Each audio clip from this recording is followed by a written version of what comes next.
Hi hello నమస్తే welcome back to our channel. నేను మీ Vamsi.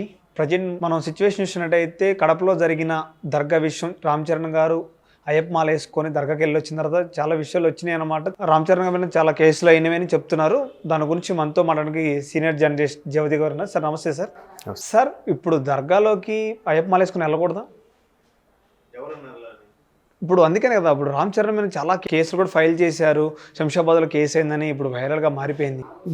Social మీడియాలో వచ్చాక ఈ రకమైన కథనాలు, ఈ రకమైన విమర్శలు ఎక్కువయ్యాయా లేదా ఆఫ్ నాలెడ్జ్ అని అనుకోలేము దీని అంతటిని. ఎందుకంటే మనిషి పూర్తిగా చదువు లేనివాడు అనుకోండి, వాడికి చెప్పొచ్చు. పూర్తిగా ఆధ్యాత్మికపరమైన నాలెడ్జ్ ఉన్న వాళ్ళు లేదా పూర్తిగా మేధావులు ఉన్న వాళ్ళకి చెప్పొచ్చు. మధ్యలో రకం ఉన్న వాళ్ళని మనం క్రిటిసైజ్ చేయలేం, అలాగని వాళ్ళకి ఎక్స్ప్లెయిన్ చేయలేం, ఒప్పించలేం. ఎందుకంటే ఇప్పుడు రామ్ చరణ్ అనే వ్యక్తి ప్రతి సంవత్సరం మాల వేస్తారు. మనం చాలా సందర్భాలు చూసాం ఆయన. సో ఆయనకి అది నమ్మకం, ఇష్టం, వెళ్తారు. ఓకే, వెళ్ళేటప్పుడు ఆన్ ది వేలో దర్గాకి వెళ్ళారంట. అది కూడా ఏంటంటే ఈ కడప దర్గా అనే అంశము ఏఆర్ రెహమాన్ గారికి 2008లో ఆస్కార్ వచ్చిన తర్వాత ఆయన మొదటిసారిగా విజిట్ చేశారు. అంటే అప్పటి వరకు ఏ సెలబ్రిటీస్ మరి వచ్చారో లేదో తెలియదు, కానీ అతను వచ్చాక బాగా ఫెమిలియర్ అయిపోయింది కడప దర్గా అనేది. ఆ తర్వాత సీనియర్ సూపర్ స్టార్ నుంచి మన జబర్దస్త్ ఆర్టిస్టుల వరకు, స్టేజ్ ఆర్టిస్టుల వరకు అందరూ కూడా వెళ్ళడం, దర్శించుకోవడం, వాళ్ళకి మంచి జరగడం, ఇవన్నీ జరుగుతూనే ఉన్నాయి కూడా. సో వీళ్ళేంటంటే ఈ టైంలో ఏదో ఒక ఈవెంట్గా చేయడం, ఆ దర్గా సంబంధించిన సభ్యులు ఎవరైతే ఉంటారో వాళ్ళు ఒక సెలబ్రిటీని పిలవడం గట్రా జరుగుతుంది. ఆ సందర్భంగా మన రామ్ చరణ్ గారిని పిలిచారట. సరే అని చెప్పి వెళ్ళారు, దర్శించుకున్నారు, నమస్కారం చేసుకున్నాడు, వచ్చారు. వచ్చిన తర్వాత ఉపాసన గారు కూడా భగవంతుడికి ఎక్కువ చరణ్ ఇంపార్టెన్స్ ఇస్తాడు. ఆయన భగవంతుడు ఒక్కడైనా నమ్ముతాడు, ఎవరైనా భగవంతుడే కాబట్టి, అన్ని మతాల సారం ఒకటే నమ్ముతాడు కాబట్టి చరణ్ దర్గాకి వెళ్ళారు అన్నట్టుగా ఆవిడ ఏదో పోస్ట్ పెట్టింది. సో ఆ పోస్ట్ పెట్టిన తర్వాత దుమారం స్టార్ట్ అయిందంట. మరి ఆవిడ పెట్టారు లేదు, నేనైతే చూడలేదు. పెట్టారు, సరే తప్పేముంది ఆవిడ పెట్టిన దాంట్లో. సనాతన ధర్మం అనేటిది నిజంగా చెప్పాలంటే ఒక విధంగా అందరినీ ఆదరించడం అనే కాన్సెప్ట్ వల్లే ఈరోజు మన దేశంలోకి అన్ని రకాల మతాలు ప్రవేశించగలిగాయి, లేకపోతే ప్రవేశించేవి కాదు మనమే గట్టిగా ఉండుంటే. సో అది వేరే సబ్జెక్ట్, వదిలేయండి. అయితే మొత్తానికి ఈయన వెళ్ళి రావడం అన్నీ జరిగింది. ఇది తప్పు అని కొంతమంది మీరు అన్నారు. వాస్తవానికి అయ్యప్ప మాల వేసుకున్న వాళ్ళు కంపల్సరీగా మండల దీక్షకి వెళ్తారు 41 రోజులు. కొంతమంది అదే మండల దీక్ష జ్యోతి రోజు పూర్తయ్యేలాగా జ్యోతి రోజు దర్శనం చేసుకునేలాగా వెళ్తారు. కొంతమంది సంవత్సరం పొడవునా వేసుకునే వాళ్ళు ఉన్నారు. మ్యాక్సిమం ఆగస్టు సెప్టెంబర్ నుంచి వేసుకుంటారు.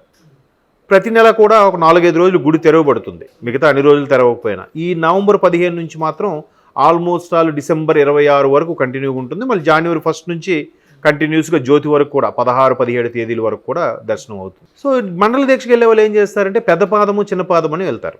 పెద్ద పాదం అంటే ఎరుమేలు దిగి ఎరుమేలు నుంచి సుమారుగా ఒక 30 కిలోమీటర్లు ఉంటుంది, నడిచి వెళ్తారు. చిన్న పాదం అంటే పంబ నుంచి వెళ్తారు, అదొక హార్డ్లీ 3 to 4 కిలోమీటర్స్ ఉంటుంది.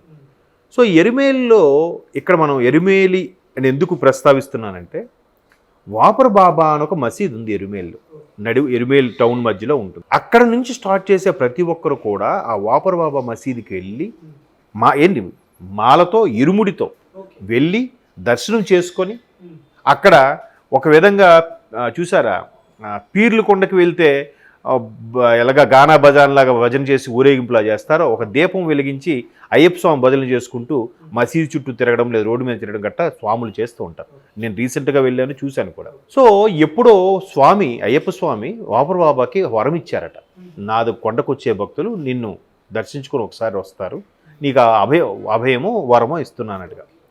సో అది ఆనవాయితీగా నడుస్తుంది. మరి అక్కడ ఎరుమేలిలో ఉండే మసీదుకి మాలలో వెళ్తే తప్పులేంది, ఎక్కడ రామ్ చరణ్ మాలలో కడప దర్గాకి వెళ్తే తప్పు ఏంటి? అంటే దర్గాకి వెళ్ళేటప్పుడు కూడా సార్ మనం చూసినట్టయితే బొట్టు తీసేసి ఓన్లీ దుస్తులు బ్లాక్ అంటే వేసుకున్న దుస్తుల మీద వెళ్ళడం, లోపలికి వెళ్ళడం జరిగింది కదా. మరి లేదే, నేనైతే బొట్టు, మెడలో దండ ఇవన్నీ చూసానే రామ్ చరణ్ గారికి. బొట్టు తీసేసినట్టు ఉంది సార్ ఫోటో. లేదు అంటే బొట్టు తీసారో లేదని అంటే జర్నీ చేసి వెళ్ళిన తర్వాత చెరిగిపోయిందేమో బొట్టు. నేనైతే మెడలో దండ, బొట్టు, ఆయన ఇలాగ నమస్కారం పెట్టడం కూడా చూశాను. అలాగైతే కూర్చొని మోకాలు నమాజ్ చేయాలిగా, నమస్కారం అనేది మన సంస్కారమేగా, మరి దాంట్లో తప్పు పట్టేది ఏముందో. ఇక్కడ తప్పు పట్టడం వాళ్ళ విషయంలో ఒక వెర్షన్ కాసేపు మాట్లాడదాము. ఎందుకు ఇలా మాట్లాడాల్సి వస్తుంది? ఈ మధ్యకాలంలో హిందూ దేవాలయాల మీద దాడి ఎక్కువైపోయింది.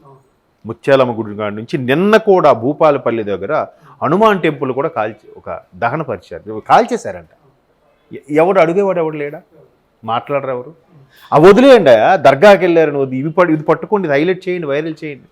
అయితే ఇక్కడ వీళ్ళ ఉద్దేశం ఏంటంటే అన్ని మతాలు ఒకటే అన్నీ అంటారు, మనం వాళ్ళ మసీదులోకి వెళ్తాం, మనం వాళ్ళ చర్చిల్లోకి వెళ్తాం, వాళ్ళు ఎందుకు ఇందులోకి రారు? వాళ్ళెందుకు సర్వమత సమ్మేళనం అంతా మన దేవుడు ఒక్కడని వాళ్ళెందుకు అనరు?